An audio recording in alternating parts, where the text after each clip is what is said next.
Hello' guys, আজি মোৰ মনটো বহুত বেছি ভাল আৰু কিয় ভাল আপোনালোকক জনাই আছোঁ। এতিয়া বলকচোন, মই এতিয়া যাওঁ তললৈকে গৈ আছোঁ।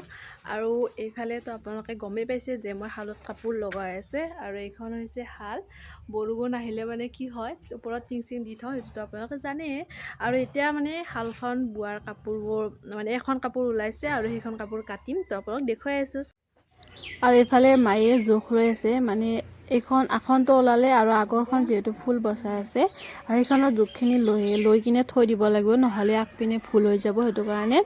আৰু এতিয়া এইখন মই কাটিব লৈছোঁ, আগৰখন প্ৰথমখন। আৰু কাপোৰ ওলালে বহুত ভাল লাগে নহয়নে?